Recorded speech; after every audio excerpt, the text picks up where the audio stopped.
Okay, hello, Year 12. So I'm just going to run through this presentation with you about online media. I should take about 5 to 10 minutes to do this. If you have any questions about all of it and you're watching this live, then obviously you can ask me questions via Microsoft Teams. If you are 12C and you're not watching this video live, then feel free to email me any questions if you don't understand any of it, and I'll try to clarify exactly what I mean. So, online media. What I want to do over the next few minutes is just kind of go through a little bit of a history of online media, and then tell you a little bit specifically about blogs and vlogs, and set you up for the task that I'd like you to complete during this lesson. And I want to start kind of by taking you right back to the start of the internet and how the internet looked when I was a kid. So when I obviously first started using computers, we had one computer in every single classroom, and it was a really big deal to have a computer. And the internet wasn't really a thing at that point. And I kind of remember it being around I guess maybe in the mid to late 90s when the World Wide Web and people having the internet in their houses, etc., started to become more of a kind of ubiquitous, which means everywhere thing. That everyone started to have it. And at the start of the internet, web pages looked very much like the ones which are displayed on your screen now. You can see one for Yahoo, which you might be familiar with. Yahoo, they were like the main email people that people used back in the day. There's also one for Lego here as well. And these websites tended to be made by big companies, big corporations such as Lego, etc. And they tended to be very static. And what I mean by this is that they were just almost like books, which were just put on the screen. There was very little interactivity, so there was very little kind of sort of things that you could actually do with websites. It tended to be more you just kind of went on it to get information. As I said, almost like a book transported to a web page. This era of the internet is called Web 1.0, which is the first wave of the internet. And as I said, it's characterized by these static web pages, very much just people going onto these websites by big corporations and just reading information from them. Now, the second wave of the internet, which is known as Web 2.0, is very different to this. And Web 2.0 was where the internet started to become much more interactive. It required a lot more participation from the users, much more connection, collaboration, etc. And this was characterized by websites such as MySpace, which you may or may not have heard of. MySpace was kind of what Facebook was before Facebook was there. It was a space where people could design websites for themselves, put their own details on there. You could be friends with people, etc. It was really big for the music industry as well. So lots of bands would use MySpace to promote themselves during that sort of time. And also, websites such as YouTube were huge at this point. YouTube was founded in 2005, bought by Google in 2006. And this is when we had a growth of what we would call user-generated content. And user-generated content is exactly that, content which users make themselves and then upload to the internet. So rather than with Web 1.0, where all the content was produced by those big, massive companies such as, Lego, Yahoo, etc., with Web 2.0, with websites such as YouTube, that would give people the chance to actually make content for themselves and give themselves a forum to be able to display that content to the world, which is a huge game changer in terms of the internet. And if you think about the way that we use the internet now, it is much more in this kind of vein. It's much more about user-generated content than it is anything else. And this is where for us, this particular era is really important, because content creators such as Zoella, who obviously we're studying, this is where they start to become huge, where they really blow up, and where they kind of really become part of mainstream culture. I guess when this first came around, bloggers, vloggers, etc., were very niche. Not many people would have known about them. But now these content creators, people such as KSI, etc., they are huge. They're as big as as film stars or anything at all like this, as you would have seen in that video that you watched about creators. There has also been this sort of latter wave of the internet as well, what's known as Web 3.0. Web 3.0 is sort of where we are now, where the web knows what you want to do before you actually do it.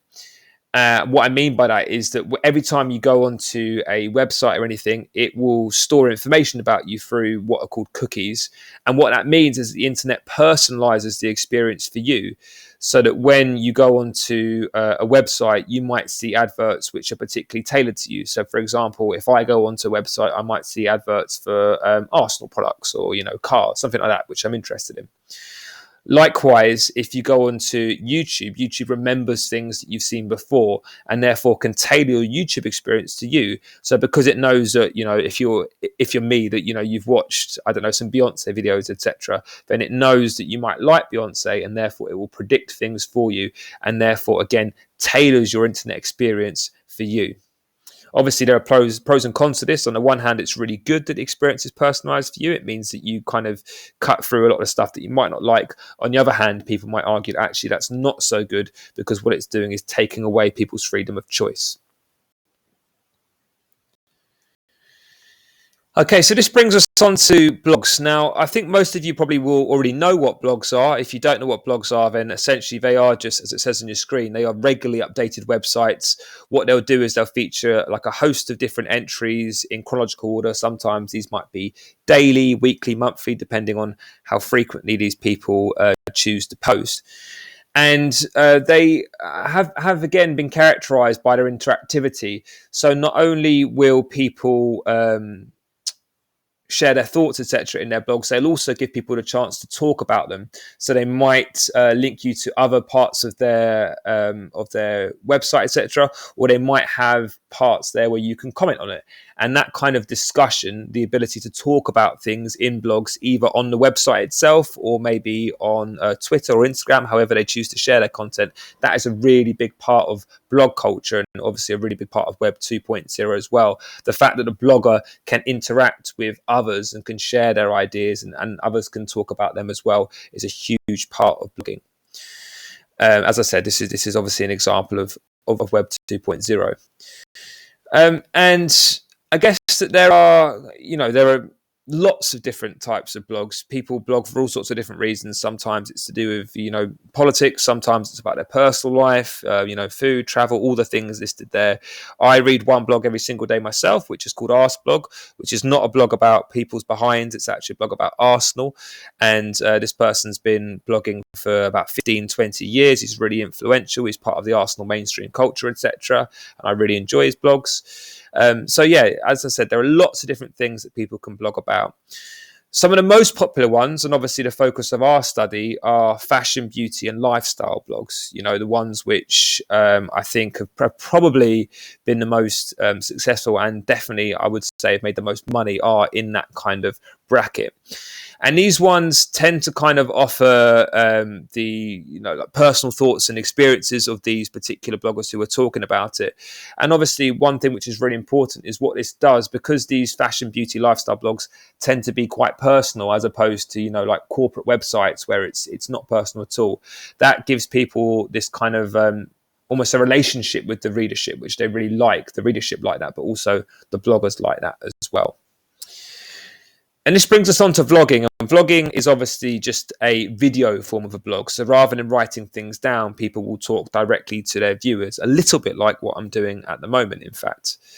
And the reason why I think vlogging has become so popular relates back to the final point I was making about blogging, is the fact that it has that personal touch to it as well. One of the major key terms that you need to remember for online media is this concept of parasocial interaction. And what this is the illusion of face-to-face conversations. So with a vlog, because you have the vlogger making direct eye contact with their viewers, addressing them directly, using personal pronouns, etc., what this does is it gives the audience, the viewership, this kind of feeling like the vlogger is talking directly to them. It makes them feel like they are really a part of it. Obviously, they're not, because the vlogger, can't actually see them, and they can't genuinely generally talk to each other. But there is this kind of illusion of face-to-face conversation, which we call parasocial interaction.